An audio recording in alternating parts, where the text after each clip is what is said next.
श्री स्वामी समर्थ. ज्योतिषशास्त्रामध्ये 27 नक्षत्र येतात, त्यापैकी एक नक्षत्र आहे ते म्हणजे पुष्य नक्षत्र.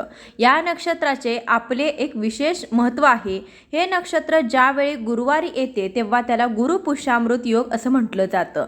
ज्याप्रमाणे सिंह हा सगळ्या जंगलाचा राजा असतो असं आपण म्हणतो, अगदी तसाच गुरुपुष्यामृत योग हा देखील सगळ्यात मोठा योग मानला जातो.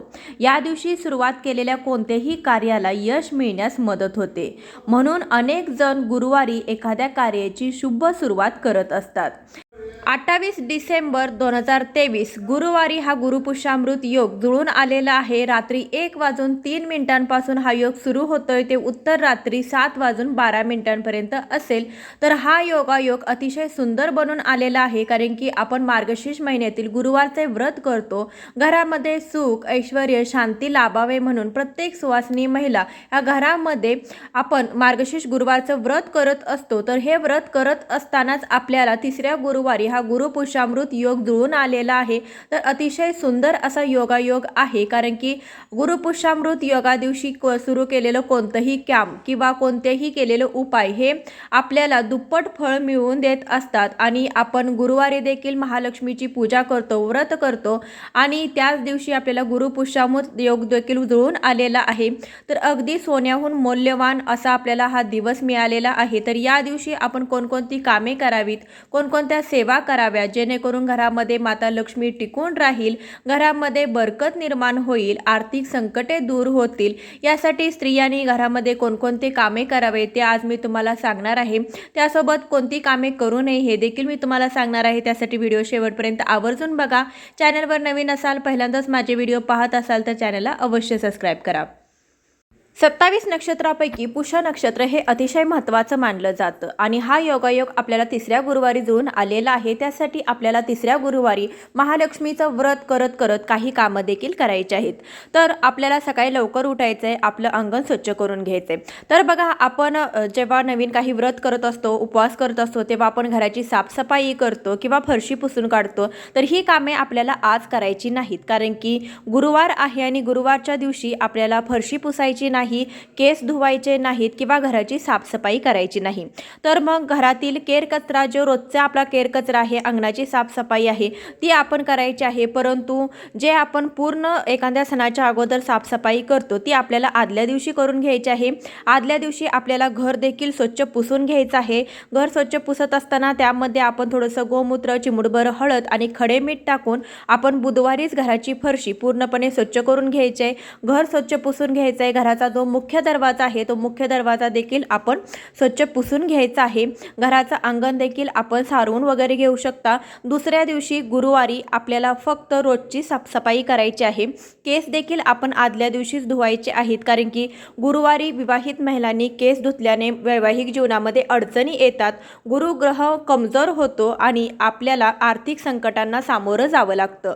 यासाठी गुरुवारी केस धुवायचे नाहीत किंवा साफसफाई देखील करायची नाही. तर गुरुवारी काय करावं, आदल्या दिवशी आपण सगळी साफसफाई करून घ्यायची आणि गुरुवारच्या दिवशी आपण गोमूत्र एका फुलाच्या मदतीने पूर्ण घरभर शिंपाडून घ्यायचं, किंवा तुम्ही लिंबाच्या काडीने देखील गोमूत्र घरामध्ये शिंपाडू शकता. असं केल्याने आपलं घर पूर्णपणे पवित्र होऊन जातं. तर गुरुपुष्यामृत या योगा दिवशी लक्ष्मीच्या स्वागतासाठी आपल्याला काही कामं करायची आहेत. तर त्यातमधलंच एक म्हणजे उंबरठा पूजन. तर उंबरठा स्वच्छ करून घ्यायचा, म्हणजे तुम्ही ओल्या कपड्याने पुसून घेऊ शकता आणि त्यावरती हळदीचं लेपन घ्यायचं. हळदीमध्ये थोडंसं गोमूत्र घालून किंवा रोज वॉटर तुम्ही घालून देखील, गुलाब देखील घालून तुम्ही हे लेपन हळदीचं करू शकता.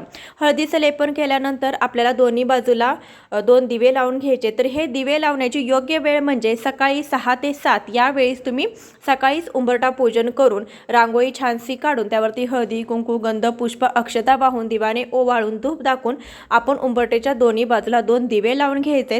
आणि सायंकाळी 6 ते 7 या वेळेला देखील आपल्याला दोन्ही बाजूंना 2 दिवे लावून घ्यायचे. तर असं केल्याने माता लक्ष्मी ही आकर्षित होते. उंबरठा पूजन केल्यामुळे घरात माता लक्ष्मीचं स्वागत केल्याने अशा घरामध्ये माता लक्ष्मी ही कायम टिकून राहते. तर यानंतर आपण काय करायचे, तर यानंतर आपला मुख्य दरवाजा तो आपण आदल्या दिवशी पूर्णपणे स्वच्छ करून घेतला होता, त्या मुख्य दरवाजावरती आपण स्वस्तिक हे चिन्ह काढायचे. तर बघा, बऱ्याच जणांच्या घराच्या दरवाजावरती स्वस्तिक, शुभ लाभ हे चिन्ह चिटकवलेली असतील, परंतु ताज्या फुलांमध्ये आणि प्लॅस्टिकच्या फुलांमध्ये जो काही फरक असतो तसंच ह्यातलं हे काही आहे. तर यासाठी आपण हाताने ओल्या कुंकवाने काढलेल्या स्वस्तिकला आणि चिटकवलेल्या स्वस्तिकमध्ये खूप फरक आहे. कारण की स्वस्तिक ह्या चिन्हामध्ये सर्व देवी देवतांचा वास असतो आणि घरामध्ये माता लक्ष्मीला आकर्षित करण्याचा आणि टिकवून ठेवण्याचा हा एक सोपा मार्ग आहे. स्वस्तिक हे चिन्ह फक्त काढायचं नाही, त्याला हळदी कुंकू व्हायचं आहे, पुष्प व्हायचं आहे, अक्षदा व्हायच्या आहेत आणि धूप दीप निरांजन देखील दाखवून घ्यायचं आहे. अशी आपण स्वस्तिकची पूजा करून घ्यायची आहे. असं केल्याने माता लक्ष्मी अशा घरामध्ये निरंतर वास करते. एक सामान्य माणूस या शुभ मुहूर्ताची निवड करून या दिवसाचा पुरेपूर लाभ घेऊ शकतो. अशुभतापासून वाचण्यासाठी गुरुपुष्यामृत योग हा खूप श्रेष्ठ मानला जातो. त्यासाठी आपल्याला मुख्य दरवाजाचा चौकटीवरती आंब्याच्या पानाचं तोरण लावायचं आहे. आंब्याच्या पानाचं तोरण लावल्याने घरामध्ये नकारात्मक ऊर्जा प्रवेश करत नाही. तसेच आंब्याची पाने हे माता लक्ष्मीला आकर्षित करतात. त्यासाठी घराच्या मुख्य दरवाजावरती आपण आंब्याचं तोरण लावल्याने घरामध्ये सकारात्मक ऊर्जा प्रवाहित होते व घरामध्ये येणाऱ्या त्या करणी बाधा, नजर बाधा किंवा इतर कोण वाईट विचारांच्या व्यक्ती घरामध्ये येत असतील तर त्यांचे विचार आपल्यावरती त्यांचा दुष्परिणाम होऊ नये यासाठी आंब्याची पानाचं तोरण आपल्यासाठी खूप मदत करतं. त्यासाठी घराच्या चौकटीवरती आपल्याला आंब्याच्या पानाचं तोरण आवर्जून लावायचं आहे. मार्गशीर्ष महिन्यातील हा तिसरा गुरुवार, त्यातल्या त्यात गुरुपुष्यामृत हा योग जुळून आलेला आहे. तर मार्गशीर्ष महिना हा विष्णू सेवेसाठीही खूप महत्त्वाचा मानला जातो. मार्गशीर्ष महिन्याला काही ठिकाणी केशव महिना असं देखील म्हटलं जातं. या महिन्यामध्ये आपण जी काही भगवान विष्णूंची पूजा करू, सेवा करू, त्याचे आपल्याला 1000 पटीने पुण्य प्राप्त होत असतं. तर या दिवशी म्हणजे गुरुवार हा विष्णू सेवेसाठी अत्यंत प्रभावी दिवस मानला जातो. गुरुवारी आपण भगवान विष्णूंना पिवळी मिठाई, पिवळे फूल अर्पण करायचं आहे. भगवान विष्णूसाठी आपण आज पिवळ्या रंगाचं आसन द्यायचं आहे. त्याशिवाय आपण स्वतः देखील पिवळ्या रंगाचे कपडे घालावे. भगवान विष्णूंची पूजा ज्या ठिकाणी केली जाते त्या घरामध्ये माता लक्ष्मी ही आपोआप येत असते. कारण की माता लक्ष्मीला जी काही सेवा प्रिय आहे ती म्हणजे विष्णू सेवा. त्यासाठी या दिवशी भगवान विष्णूंना तुम्ही पंचामृताने स्नान घालू शकता किंवा तुम्ही हळदीने स्नान घालू शकता. आपल्या देवघरामध्ये भगवान विष्णूंची, श्रीकृष्णाची कोणतीही मूर्ती असेल किंवा बाळकृष्णांची मूर्ती प्रत्येकाच्या घरामध्ये असेल तर त्या मूर्तीवरती देखील तुम्ही स्नान घालून भगवान विष्णूंची जी काही सेवा आहे ती सेवा करू शकता. भगवान विष्णूंच्या मूर्तीवरती स्नान घालत असताना ओम नमो भगवते वासुदेवाय या मंत्राचा तुम्ही 108 वेळा जप करू शकता. गुरुपुष्यामृत योग हा सर्व कार्यासाठी शुभ समजला जातो. या योगावर सुवर्ण खरेदी केली जाते. गुंजभर का होईना या दिवशी सोने खरेदी करावं असं सांगितलं जातं. कारण की या दिवशी सोने खरेदी केल्यानंतर त्याची वृद्धी होते. घरामध्ये ते सोनं कधीच विकायची वेळ येत नाही व सोन्यावर सोनं साठत जातं असं म्हटलं जातं. त्यासाठी या शुभ मुहूर्तावर सुवर्ण खरेदीला खूप महत्त्व आहे. मात्र हा योग शुभ असला तरी या दिवशी विवाह करत नाहीत. कारण की पुष्य नक्षत्र हे विवाहास वर्ष मानलं जातं. कारण की यावेळेस केलेल्या विवाहामुळे घरामध्ये वैवाहिक जीवनामध्ये अडचणी निर्माण येतात व तो विवाह टिकला जात नाही. आपल्या जीवनामध्ये यशाची प्राप्ती करण्यासाठी या योगाच्या दिवशी कोणतेही नवीन काम जसे की व्यापाराची सुरुवात करणं असो किंवा नवीन कोणतं काम हाती घेणं असो किंवा बंद पडलेले एखादं काम सुरू करणं असो तर हे एखादं काम तुम्ही सुरू केलं तर हमखास यशाची प्राप्ती होते. तर गुरुपुष्यामृत योग फार क्वचितच बनत असतो. या वर्षातील हा शेवटचा योग आहे. ज्या गुरुवारी पुष्य नक्षत्र येतं त्या दिवशी गुरुपुष्यामृत योग असतो आणि गुरुवारी शुभ काम करणं तसेच धार्मिक कार्य करणं देखील शुभ मानलं जातं. या दिवशी देवी लक्ष्मीची पूजा केल्याने त्यांची कृपादृष्टी मिळते. या गुरुपुरुषामृत योगाचं फार महत्त्व आहे. अशी आख्यायिका आहे की या दिवशी आपल्या कामामध्ये यश मिळवायचं असल्यास आपल्या कुलदेवतेची मनोभावे पूजा केल्याने त्यांचे आशीर्वाद प्राप्त होतात. गुरुपुरुषामृत योगावरती पूजा, मंत्र, तंत्र, संकल्प, साधना, जप करण्यासाठी उत्तम मानला जातो. व्यक्तीच्या यशप्राप्तीमुळे त्याच्या जीवनामध्ये वृद्धी होते. त्याच्या बढतीमुळेच त्याचे जीवन सुरळीत चालत असते. पण कधी कधी जीवनात दुर्भाग्यता अपयश येत असते. अशा वेळी तांत्रिक कार्य करून माणसाचं दुर्भाग्य दूर करून त्याला सौभाग्यशाली बनवतात. तर अशातलीच हा एक योग आहे, तो म्हणजे गुरुपुष्यामृत योग. तर तुमची अडखळलेली कामं, सतत येणारं अपयश किंवा घरामध्ये असणारी चणचण, पैशाची चणचण, आर्थिक संकटे किंवा घरामध्ये पैसा येत असेल परंतु त्याला फाट्या फुटतात, घरामध्ये पैसा टिकला जात नसेल आणि घरामध्ये आणलेलं अन्न साहित्य कधी पुरवठे न पडणे, असे जर समस्यांना तुम्ही तर त्रस्त असाल तर या गुरुपुष्यामृत योगा दिवशी दिलेल्या सेवा सांगितलेले जे काही उपाय आहे ते उपाय केल्याने नक्कीच तुमच्यावरची संकटे दूर होतील. तर आपण सेवा केल्यानंतर, उपाय केल्यानंतर लगेचच आपल्यामध्ये बदल घडतात असे नाही. आपण उपाय केल्याने आपल्याला शक्ती मिळते, ऊर्जा मिळते, घरामध्ये सकारात्मकता निर्माण होते आणि यामुळे शुभ, सुंदर आणि सुखसंपदा देखील मिळते. त्यासाठी या देखील गुरुवारी आपल्याला मार्गशीर्ष गुरुवारचं व्रत करायचं आहे, पूजा मांडणी करायची आहे, कथा वाचायची आहे, त्यानंतर आपण नैवेद्य दाखवायचे, आरती करून घ्यायची आहे. तर जी काही आपण मार्गशीर्ष महिन्यातील गुरुवारची जी पूजा करतो, मार्गशीर्ष गुरुवारचं व्रत करतो, ते व्रत देखील आपल्याला करायचं आहे. त्यासोबतच तुम्हाला तुळशीची पूजा देखील करायची आहे, कारण की तुळशीला हरिप्रिया म्हटलं जातं आणि ज्या घरामध्ये तुळशीची पूजा केली जाते त्या घरामध्ये कधीच कशाची कमतरता भासत नाही. तर तुळशीचं रोप हे घरामध्ये नक्की असावं. तुमच्याजवळ नसेल तर या शुभ योगा दिवशी तुम्ही तुळशीचं रोप देखील घरामध्ये लावू शकता. तुळशीला हळदी, कुंकू, अक्षता, पुष्प व्हायचं आहे. तुम्ही तुळशीला सकाळी स्पर्श करू शकता, सायंकाळी दिवस मावळल्यानंतर तुळशीला कधीही स्पर्श करू नये किंवा तुळशीमध्ये पाणी घालू नये.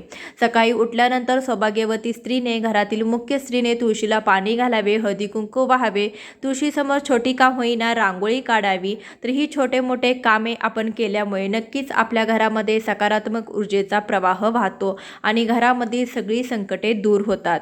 ज्या घरामध्ये विष्णू सेवा केली जाते त्या घरामध्ये माता लक्ष्मीची कमतरता कधीच भासत नाही.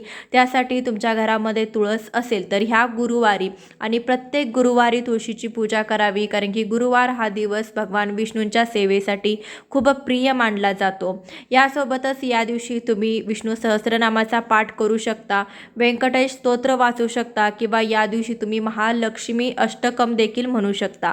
महालक्ष्मी अष्टकम आपण जी गुरुवारच्या पोथी वाचतो, गुरुवारच्या व्रताची जी पुस्तक वाचतो, त्या पुस्तकाच्या पाठीमागे महालक्ष्मी अष्टकम दिलेलं आहे. अगदी साधं सोपं आहे, कोणीही म्हणू शकेल असं आहे. त्यामुळे तुम्ही ते म्हणू शकता किंवा तुम्ही श्रीसुक्ताचा 16 वेळा पाठ करू शकता. असं केल्याने देखील आर्थिक संकटे दूर होऊन लक्ष्मी प्राप्तीचे मार्ग मोकळे होतात. गुरु पुष्य नक्षत्रावर देव गुरु बृहस्पती आणि शनिदेवाचं शासन आहे. त्यामुळे घरात कोणतंही मंगल कार्य करण्यासाठी हे नक्षत्र अत्यंत शुभ मानलं जातं. या दिवशी केलेली खरेदी ही अक्षय राहते. त्यासाठी तुम्ही या दिवशी थोडेसे जरी पैसे गुंतवले तर त्याचा परतावा मोठ्या स्वरूपात तुम्हाला मिळत असतो. या योगावर तुम्ही नवा बिझनेस सुरू करू शकता, शेत जमीन, घर, वाहन देखील खरेदी करू शकता. सोन्या चांदीची खरेदी या दिवशी केल्याने घरामध्ये सोन्या चांदीची विकण्याची वेळ कधीही येत नाही आणि त्यामध्ये अक्षय प्रतीने वाढ होत असते. त्यासाठी या दिवशी तुम्ही गुंजभर का होईना सोने खरेदी करावं असं सांगितलं जातं. सोने खरेदी करणं शक्य नसेल तर तुम्ही सोन्याहून मौल्यवान श्रीयंत्र, कवड्या किंवा एखादं चांदीचं नाणं, तर अशा वस्तू देखील तुम्ही खरेदी करून घरामध्ये आणू शकता किंवा एखादा नारळ किंवा धने देखील खरेदी करून या दिवशी तुम्ही आणू शकता घरामध्ये. तर ज्यांना सोनं खरेदी करणं शक्य नाही त्यांनी घरामध्ये 2 रुपयाचं धन खरेदी करून आणलं तरीही लक्ष्मी प्राप्तीचे मार्ग हे मोकळे होतात. तर ह्या दिवशी सोने खरेदी करण्याला खूप महत्त्व आहे, परंतु या दिवशी नवीन सोने म्हणजे नवीन दागिना जर आपण आणला असेल तर नवीन दागिना कधीही परिधान करू नये किंवा सौभाग्यवती महिलेने नवीन कपडे देखील या दिवशी परिधान करू नये. म्हणजे आपण एखादा नवीन कपडे आणले असतील, साडी आणली असेल आणि पहिल्यांदाच जेव्हा आपण तो घालणार असेल तर तो या दिवशी घालू नये. त्याशिवाय या नक्षत्रात विवाह देखील केला जात नाही. या दिवशी तुम्ही खरेदी करू शकत नसला तरी तुम्ही श्रीयंत्रावरती कुंकुमार्चन करू शकता. कुंकुमार्चन ही सेवा माता लक्ष्मीला खूप प्रिय आहे. तर ही सेवा करत असताना आपल्याला चिमूट चिमूट कुंकू श्रीयंत्रावरती व्हायचं आहे. तर कुंकुमार्चन ही सेवा केल्याने घरामध्ये पैशाची कधीही चणचण भासत नाही. माता लक्ष्मी लवकर प्रसन्न होते. त्यासाठी तुम्ही श्रीयंत्रावरती कुंकुमार्चन करू शकता. घरात श्रीयंत्र नसेल तर तुम्ही माता लक्ष्मी स्वरूप एखादी सुपारी ठेवून त्या सुपारीवरती देखील कुंकुमार्चन करू शकता किंवा कुलदेवतेच्या टाकावरती कुंकुमार्चन करू शकता. घरामध्ये अन्नपूर्णा मातेची मूर्ती असेल तर त्यावरती देखील तुम्ही कुंकुमार्चन करू शकता.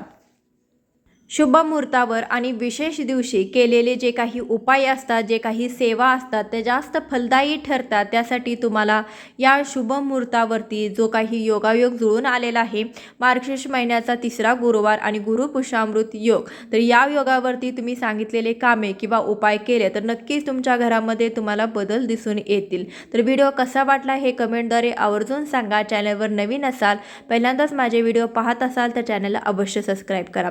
भेटूया अशाच एखाद्या व्हिडिओसोबत. तोपर्यंत श्री स्वामी समर्थ. जय जय स्वामी समर्थ.